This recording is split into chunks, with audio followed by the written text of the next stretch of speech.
Hello class 12, welcome back to another video of its commerce tips. So guys, आज है video number 1 और हम लोग स्टार्ट करने जा रहे हैं एक न्यू चैप्टर जो कि है आपका chapter number 8, dissolution of a partnership firm.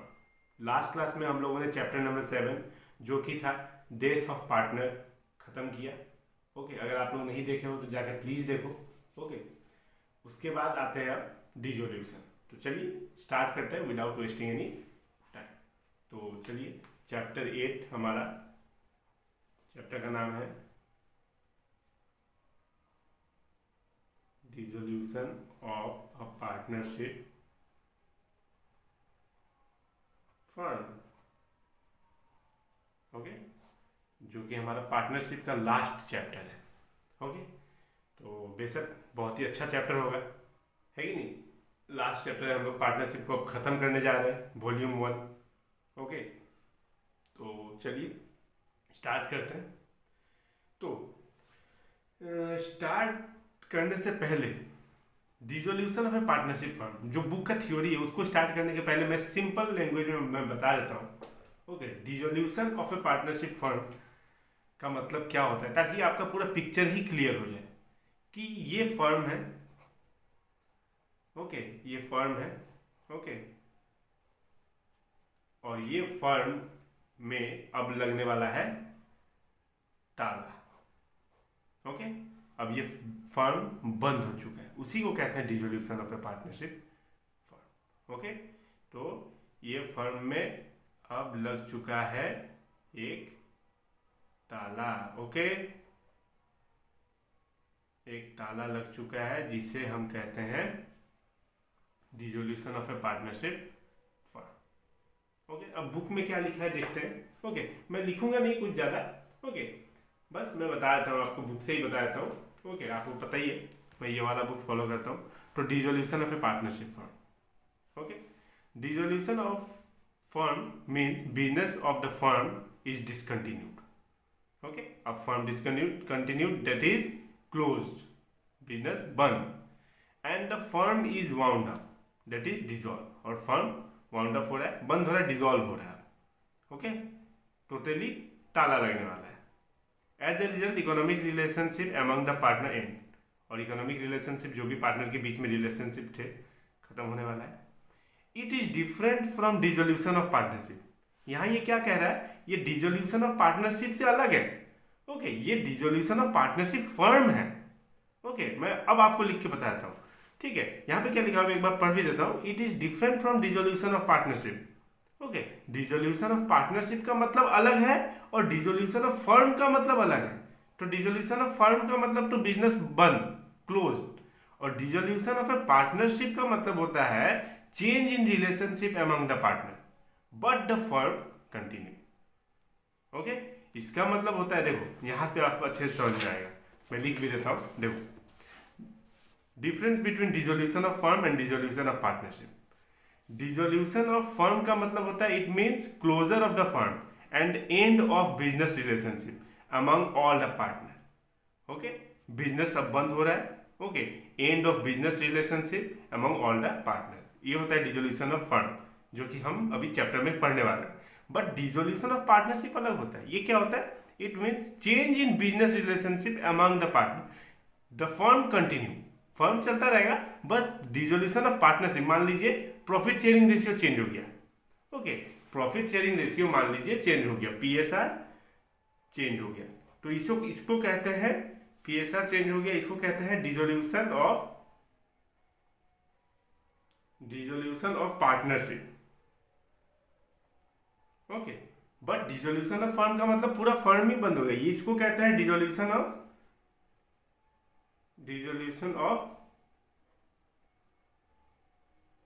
Partnership firm.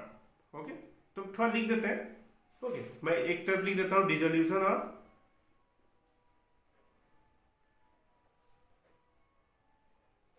Of firm, और एक तरफ लिख देता हूं डिसोल्यूशन ऑफ पार्टनरशिप। ओके, अब देखो अब आपको समझ में अच्छे से आ जाएगा कि डिसोल्यूशन ऑफ फर्म का मतलब होता है it means closure of the firm. Firm बंद हो रहा है, जो कि हमारा चैप्टर है, okay, dissolution of partnership firm. But यहां आपका केस अलग है। It means change in business relationship among the partner के बीच में रिलेशनशिप चेंज हो रहा है। मान लीजिए for example change in PSR, okay, फिर change in PSR admission, retirement, okay, change हो रहा है पार्टनर के बीच में, कुछ भी चेंजेस, तो उसको बोलते हैं डिसोल्यूशन ऑफ पार्टनरशिप। और डिसोल्यूशन ऑफ फर्म का मतलब फर्म का लग गया फर्म में ताला, ओके, फर्म हो गया। तो ये है डिफरेंस, ओके। तो आपको आई थिंक समझ में आ गया होगा। हम लोग करने वाले हैं डिसोल्यूशन ऑफ पार्टनरशिप फर्म। अब पूरा बिजनेस ही बंद होने वाला है, ओके, पूरा बिजनेस ही बंद होने वाला है, ओके। तो एक बार और पढ़ देता हूँ। Dissolution of firm means business of the firm is discontinued, business जो है वो discontinued, that is closed, and the firm is wound up, that is dissolve, खत्म। As a result economic relationship among the partner and, economic relationship खत्म। It is different from dissolution of partnership, okay, यहां से अलग line है, okay. It is different from dissolution of partnership, which mean change in relationship among the partner के relationship में change आ रहा है, but the firm continue, okay. तो आपको समझ में आ गया होगा। यहाँ पे एक और लाइन लिखा हुआ है, अकॉर्डिंग टू सेक्शन 39, ये आप याद रखना, according to section 39 of the Indian partnership act 1932, ये तो आपको क्लास 11 के BST में था, सेकेंड चैप्टर में, फॉर्म्स ऑफ बिजनेस ऑर्गेनाइजेशन, है कि नहीं, सोल पार्टनरशिप, है कि नहीं। पार्टनरशिप का लाइबिलिटी कौन सा होता है? अनलिमिटेड लाइबिलिटी होता है, ओके। तो dissolution of the firm means dissolution of partnership among all the partners in the firm, okay. तो अब यहां तक तो आई थिंक आपको समझ में आ गया होगा। अब कुछ इंपॉर्टेंट है notes, modes of dissolution of A firm, okay, जो मैं यहीं पे समझाता हूँ, ओके, जो कि मैं यहीं पे समझाता हूँ। क्या क्या मोड्स है, ओके, कब कब फर्म बंद हो सकता है। सबसे पहला number 1, by mutual agreement.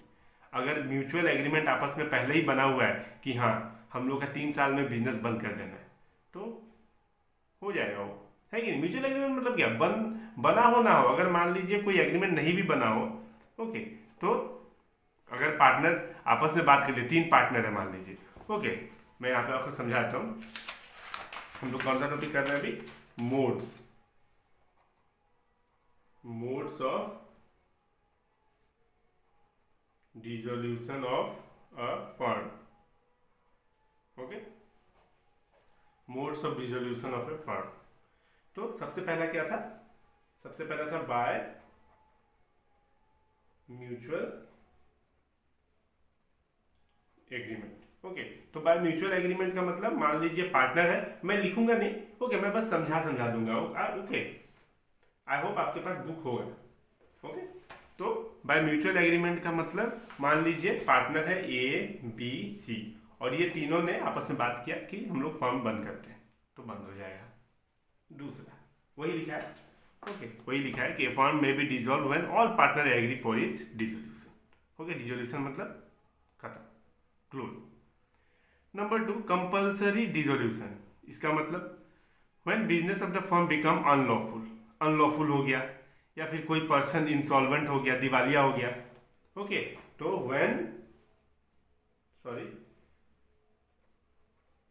Compulsory dissolution का मतलब, मान लीजिए become unlawful, business become unlawful, मैं यहीं से बताता हूँ, when business of the firm become unlawful, okay, unlawful हो गया, या फिर इंसॉल्वेंट हो गया, है कि नहीं, पार्टनर इंसॉल्वेंट हो गया, दिवालिया हो गया, तो बंद हो जाएगा।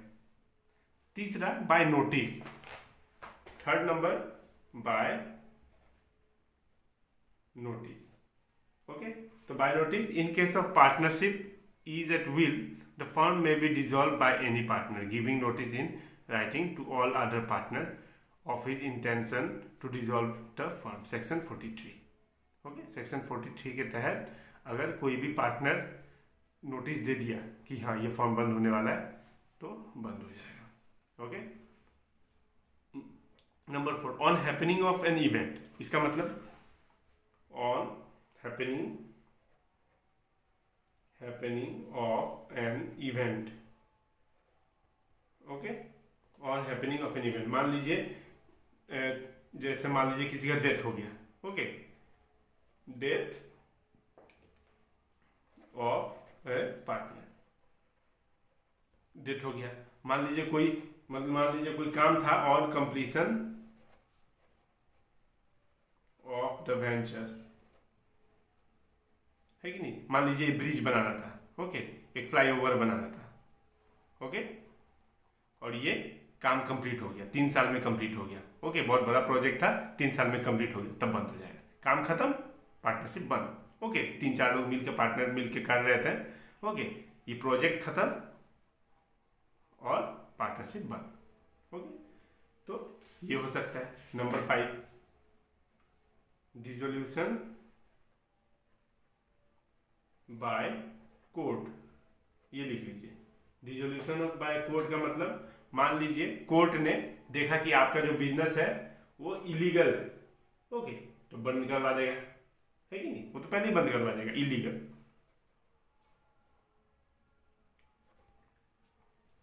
ओके, तो यहां बंद हो जाएगा आपका partnership firm. Okay,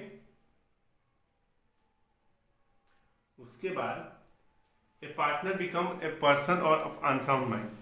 A partner become a person of unsound mind. Unsound mind मतलब मान लो पागल हो गया पार्टनर, तो बंद करा देगा, है कि कैपेबल नहीं है, incapable of performing his duty, duty करने नहीं कर पा रहा है कि नहीं।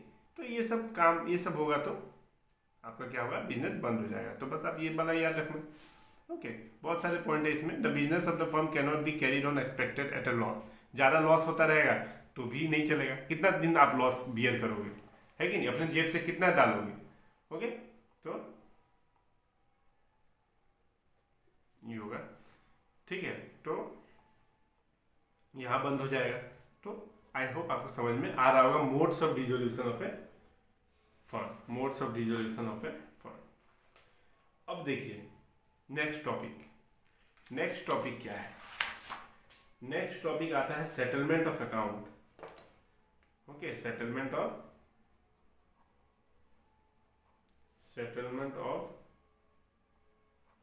अकाउंट। अकाउंट कैसे सेटल होगा। ओके, इसको भी यहीं से देख लेते हैं। Generally 2 issues have to be resolve at the time of dissolution. 2 issue होते हैं जिसको सॉल्व करना होता है। Settlement of account, payment of firms debt and private debt. Settlement of account, section 48, ये याद रखिएगा आप, सेक्शन याद रखिएगा। Section 48 of the Indian partnership act 1932 deals with the settlement of account when the firm is dissolve. Okay, सबसे पहले treatment of losses. Okay, मैं थोड़ा लिख लेता हूँ, ये वाला लिख देता हूँ। Number 1, settlement of account, section 48। Okay, उसका point number 8, treatment of losses. Okay, treatment of losses का मतलब क्या, मान लीजिए अगर लॉस हो गया बिजनेस में, ओके, डिसोल्यूशन के टाइम लॉस हो गया। ओके, अब लॉस हो गया तो उसका भरपाई कहाँ से होगा।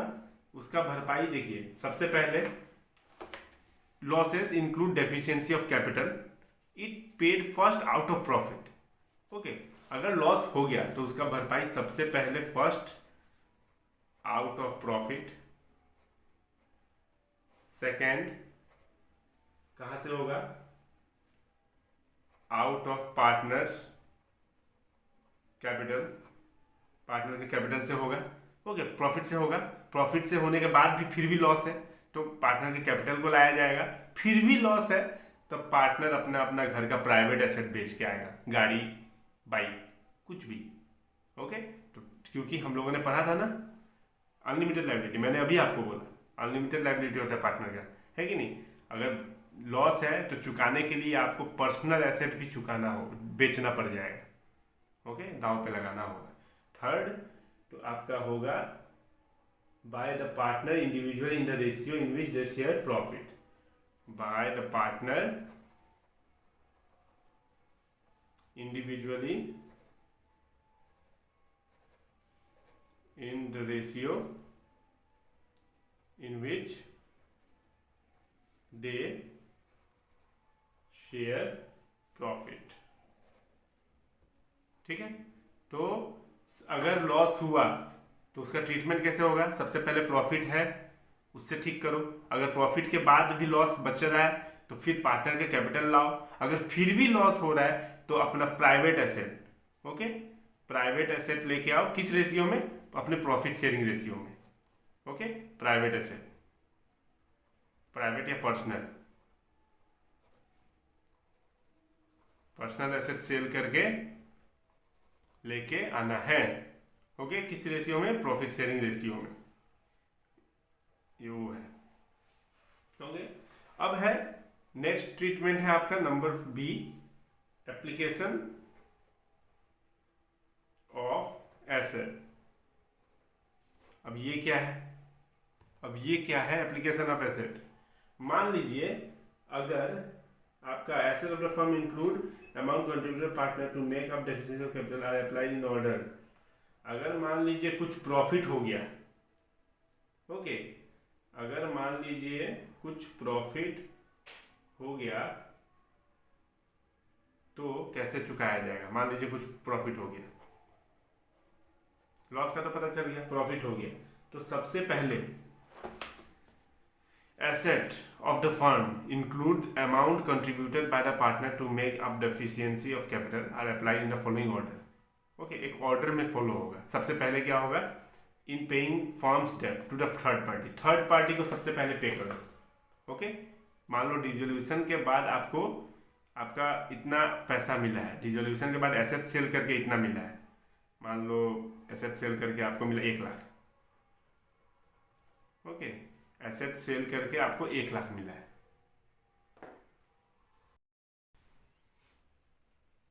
नेक्स्ट है आपका application of asset, application of asset. तो एप्लीकेशन ऑफ एसेट का मतलब क्या होता है? मान लीजिए आपका तो फर्म तो क्या है, फर्म तो हो गया है क्लोज, ठीक है। अब क्लोज होने के बाद आपका एसेट जो सेल हुआ है, एसेट सेल जो हुआ है उसको सेल करके मान लो आपको मिला है 5 लाख। तो ये 5 लाख रुपया को आपको कैसे कैसे यूज करना है, ओके, इसके लिए आपको कुछ ऑर्डर फॉलो करने होंगे, ओके। कानून के ऑर्डर फॉलो करेंगे और उसी ऑर्डर में आपको क्या करना है? खर्चा करना है, जो भी करना है, यूज करना है उस फंड को, ओके। वो एसेट्स सेल करने के बाद जो 5 लाख मिला है। तो application of asset, asset of the firm including amount contributed by the partner to make up deficiency of capital are applied in the following order. एक ऑर्डर है जो लॉ ने बनाया है, उसी ऑर्डर में आपको वो 5 लाख रुपया जो एसेट बेच के मिला है उसको यूज करना होगा। सबसे पहला, in paying firms debt to the third party, third party को पहले दे दो।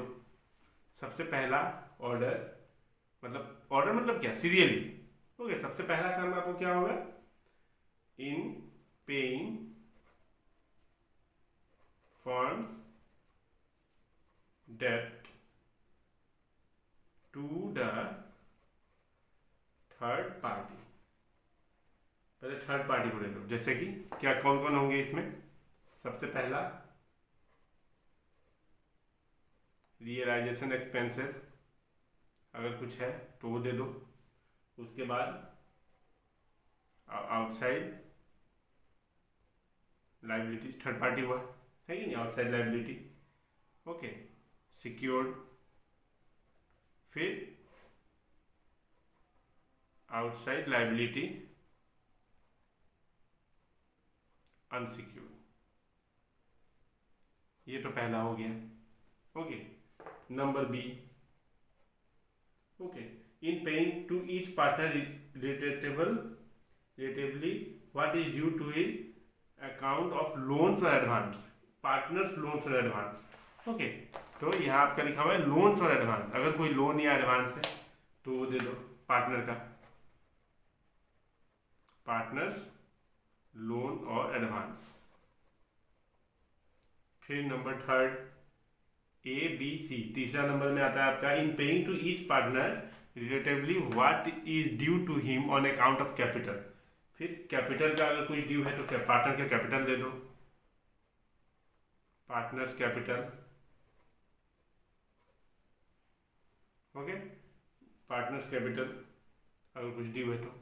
Number D the residue if any is distributed among the partner in their profit sharing ratio, और जो बच जाएगा वो पार्टनर को प्रॉफिट शेयरिंग रेशियो में बांट दो। ओके, तो residue if any section 48B। Okay, तो ये रहा आपका क्या था, सेटलमेंट ऑफ अकाउंट। नेक्स्ट जो कि लास्ट टॉपिक है आज का, उसके बाद कल से हम लोग प्रैक्टिकल करना शुरू करेंगे, धीरे धीरे जर्नल से स्टार्ट करेंगे। ओके, लास्ट टॉपिक भी देख लेते हैं, लास्ट टॉपिक यहीं पे समझ लेते हैं। ये तो आपका था एप्लीकेशन ऑफ एसेट, छोटा सा टर्म है इसलिए मैंने ये जगह पे करा था मैं आपको। ओके, इसका है payment of firms debt and private debt. Okay, payment of